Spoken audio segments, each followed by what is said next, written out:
Hotel style ಕ್ರಿಸ್ಪಿಯಾದ ಉದ್ನೋಡೆ ಮನೆಯಲ್ಲಿ ಯಾವ ರೀತಿ ಮಾಡೋದ ಅಂತ ನೋಡೋದ ಬನ್ನಿ. ತುಂಬಾ ಕ್ರಿಸ್ಪಿಯಾಗಿರುತ್ತೆ. ಯಾವ ರೀತಿ ಮಾಡೋದ ಅಂತ ನೋಡೋದ ನೋಡಿ. ಎಷ್ಟೊಂದು ಕ್ರಿಸ್ಪಿಯಾಗಿ ಬರುತ್ತೆ. ಇದನ್ನು ಯಾವ ರೀತಿ ಮಾಡೋದ, ಏನೇನು ಸಾಮಗ್ರಿಗಳು ಬೇಕು ಅಂತ ಈಗ ತಿಳ್ಕೊಳ್ಳೋದ ಬನ್ನಿ. ನೋಡಿ, ಇವಾಗ ನಾವು ಹೋಟೆಲ್ ಸ್ಟೈಲಲ್ಲಿ ಉದ್ದಿನೋಡೆ ಕ್ರಿಸ್ಪಿಯಾಗಿ ಉದ್ದಿನೋಡೆ ಮನೆಯಲ್ಲೇ ಯಾವ ರೀತಿ ಮಾಡ್ಕೊಳ್ಳೋದು ಅಂತ ನೋಡೋದ. ಇಲ್ಲಿ ನಾನು ಉದ್ದಿನ ಬೇಳೆನ ಗೋಲ ತೊಗೊಂಡಿದ್ದೀನಿ. ನೀವು ಬೇಳೆ ಆದರೂ ತೊಗೋಬೋದು. ತೊಗೊಂಡು 1 ರಿಂದ 2 ಅವರು ನೀಟಾಗಿ ನೆನೆಸ್ಬಿಟ್ಟು ತೊಳೆದ್ಬಿಟ್ಟು ಇಟ್ಕೊಂಡಿದ್ದೀನಿ. ಈಗ ಇದನ್ನು ನುಣ್ಣಗೆ ರುಬ್ಕೊಳ್ಳೋದು. ಒಂಚೂರು ಉಪ್ಪು ಹಾಕ್ಕೊಂಡು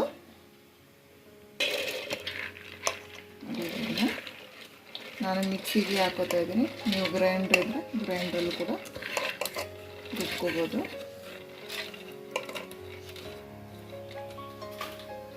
ಇಷ್ಟೇ.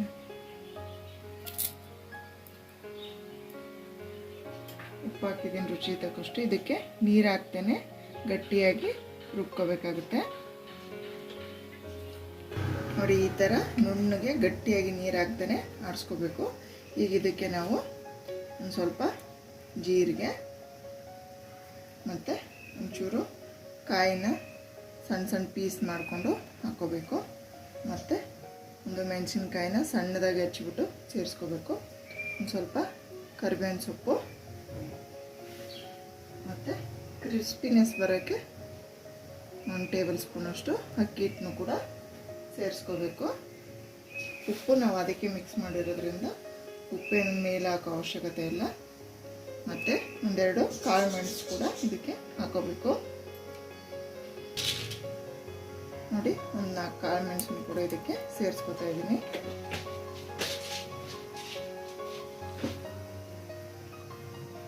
ಈಗ ಇದನ್ನ ನೀಟಾಗಿ ಮಿಕ್ಸ್ ಮಾಡ್ಕೊಳ್ಳೋದ.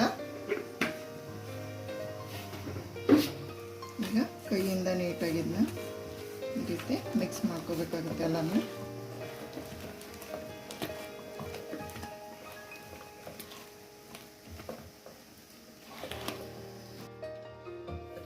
ಚಿಟಿಕೆ ಸೋಡಾ ಸೇರಿಸ್ಕೋಬೇಕು ಸಾಫ್ಟ್ನೆಸ್ಗೆ.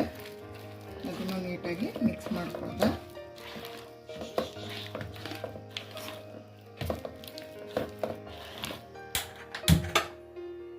ಈಗ ಒಲೆ ಮೇಲೆ ಬಾಣಲಿ ಇಟ್ಬಿಟ್ಟು ಎಣ್ಣೆ ಕಾಯಕ್ಕಾದ. ನಾನಿಲ್ಲಿ ರಿಫೈನ್ಡ್ ಆಯಿಲ್ ಯೂಸ್ ಮಾಡ್ತಿದ್ದೀನಿ.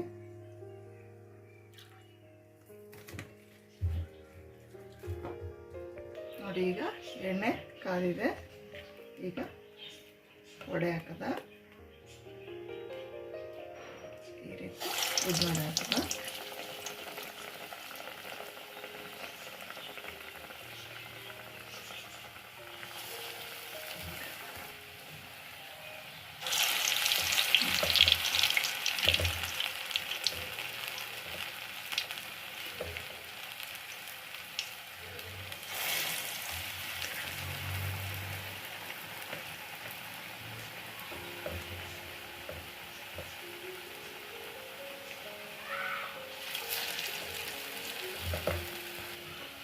ನೋಡಿ, ಈಗ ಕ್ರಿಸ್ಪಿಯಾದ ಉದ್ನೋಡೆ ರೆಡಿ ಇದೆ.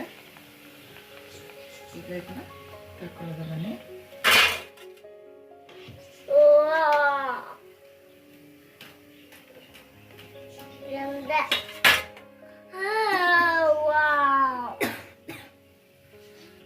ಈಗ ಹೋಟೆಲ್ ಸ್ಟೈಲಲ್ಲಿ ಮಾಡುವಂಥ ಕ್ರಿಸ್ಪಿಯಾದ ಹೆಲ್ದಿಯಾದ ಟೇಸ್ಟಿಯಾದ ಉದ್ನೋಡೆ ಸರ್ವ್ ಮಾಡೋಕ್ಕೆ ರೆಡಿ ಇದೆ.